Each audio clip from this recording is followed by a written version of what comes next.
to a University of Missouri podcast. This week we are joined by Nikki Krawitz, Vice President of Finance and Administration for the University of Missouri System.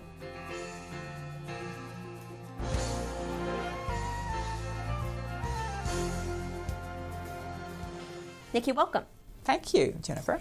Recently, the University of Missouri issued about $332 million in bonds to finance facilities on 4 campuses. Tell us a little bit about why the university chose this funding mechanism. Well, the university uses a number of different funding sources for its capital projects. Bonds or debt financing is one piece of that. We also look to the state for capital funding. We look to private donors for capital funding and the federal government. And then we have resources that we accumulate on the campuses from our operations. And so all of those sources of funding combine together to fund our capital projects. We chose bond financing for these capital projects because most of the funding in this debt financing goes to facilities where we charge fees for use of the facilities. Part of the debt issuance this time, though, the timing was a bit fortuitous. Is that correct? Because we were able to take advantage of some programs or benefits in a federal stimulus package. Yes. We normally issue traditional tax-exempt debt on the municipal market, and this time we were able to take advantage of Build America bonds, which were part of the federal stimulus package.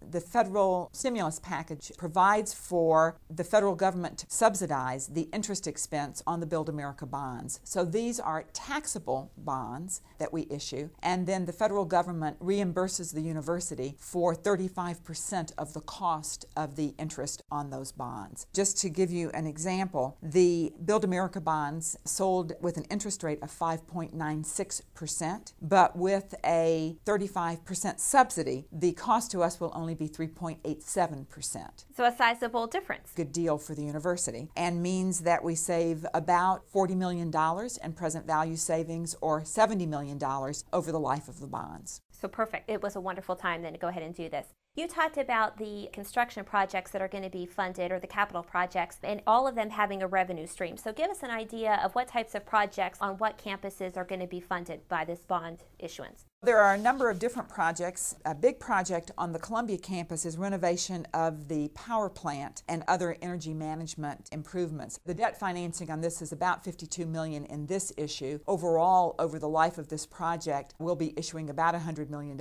in debt financing for this project. And then the fees that are charged to the various campus facilities for utilities are what then end up paying for the debt on that particular facility. In Columbia, we have the Hudson Gillette Residence Hall renovation, and then we have construction of the Mid-Campus Residence Hall. The Mid-Campus Residence Hall will open actually this fall, and the Hudson is scheduled to open in the fall of 2010 and Gillette in the fall of 2011. We also have construction of the soccer track facility in Kansas City, and that is a project that's well underway, and that's the combination of debt financing and a gift. We have construction of a new student union in Kansas City, and student fees will pay for that. And then the Interactive Learning Center in Kansas City, which is being funded by the campus. And then finally a residence hall in Kansas City as well. Missouri S&T has a residence hall, Thomas Jefferson, that will be under renovation, and the debt financing from this will pay for that. And then finally, of these kinds of projects, there is a acquisition of a building in St. Louis that will be in the West County for them to use for off-campus delivery of courses. A big piece of this debt financing, $120 million, is for facilities for MU healthcare, MU hospitals and clinics, and is to help fund a combination of the new patient tower, the Orthopedic Institute, and the Children's Hospital, which is being renovated over at Columbia Regional Hospital. Finally, we have one piece of this debt financing, which is about $35 million out of the total $332 million. That is for critical maintenance and repair projects. And this was an initiative that we undertook because we have these critical projects. We didn't receive any funding from the state for these projects this year, and we felt delaying would only cost us more in the long run. And so what each campus has done is to commit a very small portion of the normal amount that they spend on ongoing maintenance and repair for the debt service on this. And so this will address some critical problems that the campuses have. Now, Nikki, some of our audience members may be saying that in these tough, difficult budget times that this really isn't the time for the university to take on additional debt, nor is the time to launch or complete a lot of the construction projects. They question some of the university's budget woes or budget issues because they see a lot of construction on all of the campuses. So tell us a little bit about how the university has to balance the needs that it has in serving its students with challenging budget times, and then what was it about these Build America bonds that said now's the right time? Well, let me just say that the university has in its 5-year capital plan over $3 billion in capital needs. And probably just under $1 billion of that we would call critical repair, renovation, adaptation projects. So those are projects for buildings that already exist on our campuses and that have needs that are ongoing, and that if we don't begin to address some of those needs, it will cost us even more in the long term. We have growing enrollments that require facilities for our students. We have a growing research mission, and so all of those things contribute to the fact that we need to provide world-class facilities for our students and for our faculty and for our patients in order to deliver the kind of services that the public has come to expect. Just to be competitive. And just really to meet the needs of the constituencies that we serve.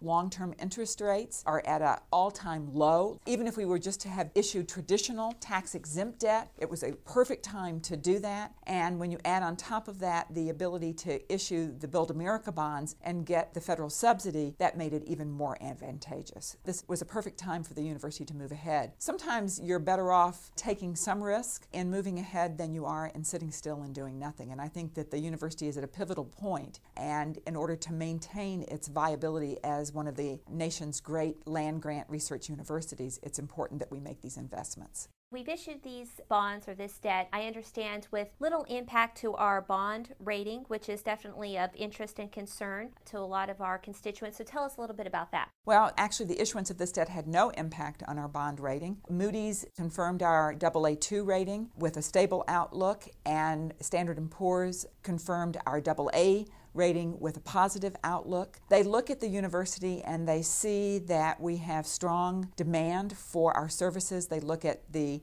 student demand and the fact that we've had really 20% enrollment growth over the past 8 to 10 years. And they look at the strong market demand at our hospitals and clinics. And when you look at the amount of debt that we have relative to the assets that we have, the rating agencies feel that we're in a very strong financial position. It's really a testament to our prudent fiscal policies over the last several years that we've been able to increase this debt load and still maintain a strong rating. Yes, I think you could say that. I think we've been very pleased. We've had a number of challenges over the last 7 to 8 years with regard to the budget and our state support, and then with the downturn in the markets this year. I think that our campuses pulling together to control expenses, our faculty and staff who understand that they have to now change the way that they participate with the university in their benefit plans, the fact that students have absorbed increases in tuition, all of these things are a testament to the fact that the public and the people who work here and our many constituencies have great faith in the University of Missouri, and that's just reconfirmed by our credit ratings. A good news story all the way around. It's a good news story all the way around. We have to be careful going forward because we always would have constraints on debt capacity, and so we have to be strategic in how we use our debt capacity and make sure that we are using it to address the most important building projects that we have.